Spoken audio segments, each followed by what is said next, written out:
समझते हैं कि आईवीएफ किया कैसे जाता है। पहले तो बात ये समझनी है कि जब एक स्त्री होती है तो उस स्त्री के जो अंडे होते हैं वो हर महीने एक अंडा बनता है और एक अंडेदानी, एक ओवरी से एक अंडा बनता है। और वो अंडा ही है जो कि चाहे हज़ारों स्पर्म्स, शुक्राणु उनके शरीर में आए, पर वो एक अंडा एक शुक्राणु से ही मिलेगा। और प्रति माह 20 से 40% का आंकड़ा होता है जिसमें चांस रहता है कि वो प्रेग्नेंट हों और ऐसा रहे।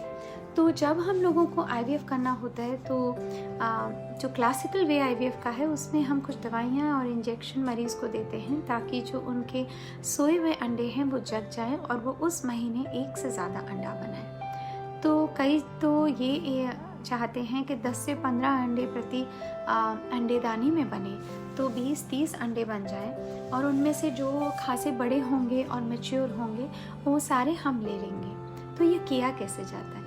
तो जो स्त्री होती है उसको महीने के शुरुआत में कुछ इंजेक्शन या दवाइयाँ दी जाती हैं और ये जो अंडे बढ़ रहे हैं, घट रहे हैं, इनके जो तालमेल है वो हमको सिर्फ सोनोग्राफी, फॉलिकल मॉनिटरिंग से पता चलती है। तो हम लगातार सोनोग्राफी करते हैं और वो आमतौर से अंदर से ही प्राइवेट पार्ट से होती है।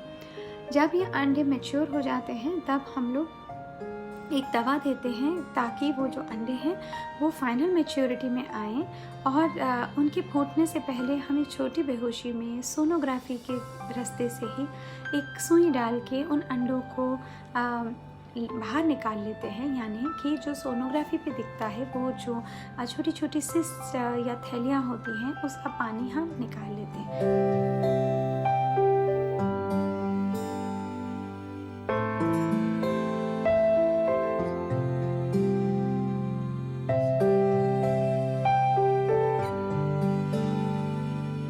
निकालने के बाद हम बड़े से माइक्रोस्कोप के नीचे देखते हैं कि जो अंडे हैं ये अंडे इस पानी में हैं या नहीं। और फिर हम उन अंडों को छांटते हैं अच्छे और बुरे अंडों में, मैच्योर और इमेच्योर में और हाइपर मैच्योर में। जो सही अंडे होते हैं उनको हम लेते हैं और जो पति होते हैं उनका पानी लेकर उस पानी में भी इस पानी को हटा के स्पर्म्स को कॉन्सेंट्रेट करके हम एक एक अंडे के साथ कई हज़ार स्पर्म साथ में रखते हैं और आशा करते हैं कि वो स्पर्म अपनी तंदुरुस्ती से उस अंडे के अंदर चला जाए और वो एक टेक्निकल बेबी, जिसे कि हम फर्टिलाइज्ड एग बोलते हैं, वो बना सके।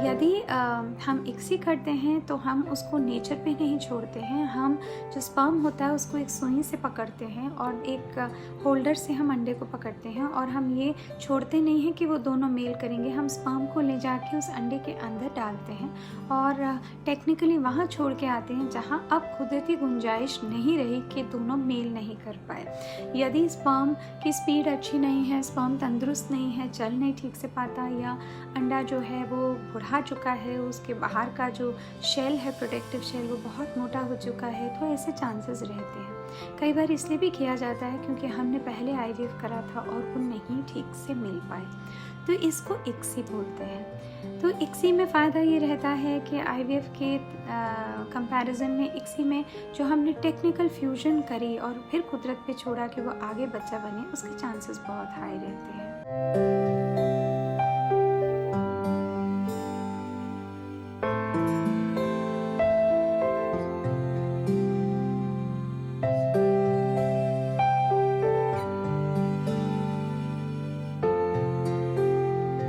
जो बच्चा होता है उसको इंक्यूबेटर में, मशीन में अच्छे से टेम्परेचर में, कार्बन डाइऑक्साइड में, ऑक्सीजन की मात्रा में रखा जाता है और उसको लगातार मॉनिटर करा जाता है हर कुछ घंटों में, हर दिन पे।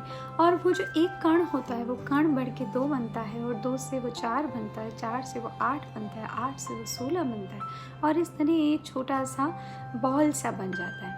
तो इतना बड़ा साइज़ भी नहीं होना चाहिए, या तो 3 दिन वाला बॉल या 5 दिन वाला बॉल हम डाल सकते हैं। और ये डालेंगे कहाँ, अब डाला तो ये सब हमारे लैब में हो रहा है। तो जो टेस्ट ट्यूब बेबी है उसका मतलब ये नहीं है कि एक ट्यूब के अंदर एक पूरा बच्चा 3 किलो का निकल के बाहर आएगा, वो बस एक सेल और एक कण है, और उसको लेके हम फिर डालते हैं लेडी के अंदर। तो लेडी के अंदर डालने का रास्ता जो होता है वो फिर उनके प्राइवेट पार्ट से अंदर डालने का प्रक्रिया है, जिसमें कोई ऑपरेशन नहीं करना पड़ता, कोई खांसी बेहोशी भी नहीं करनी पड़ती, और उस बेबी को हम वहाँ पे सही जगह पे सही टाइम पर डाल देते हैं। सोनोग्राफी से हम इंश्योर करते हैं कि सही जगह है।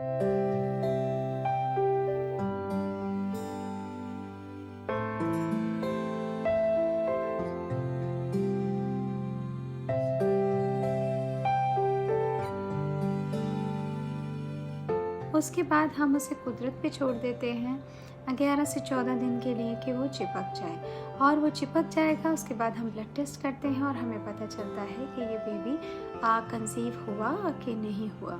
और देखिए मैंने कितना सरल बना दिया ये सारे IVF के प्रोसीजर को।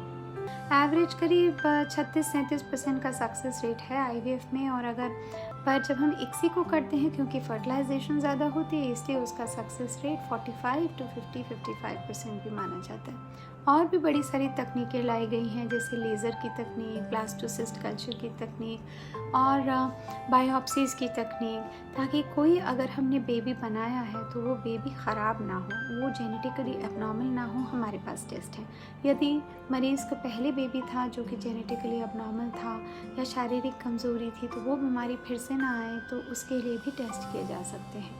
तो देखिए ना, IVF के फ़ायदे भी बहुत सारे हैं। मैं सब लोगों को इस बात की अश्योरेंस देती हूँ कि IVF एक सेफ़ प्रोसीजर है, IVF एक मिनिमली इन्वेजिव प्रोसीजर है। आपको मालूम है आपका बच्चा IVF से हुआ है, दुनिया नहीं जानती।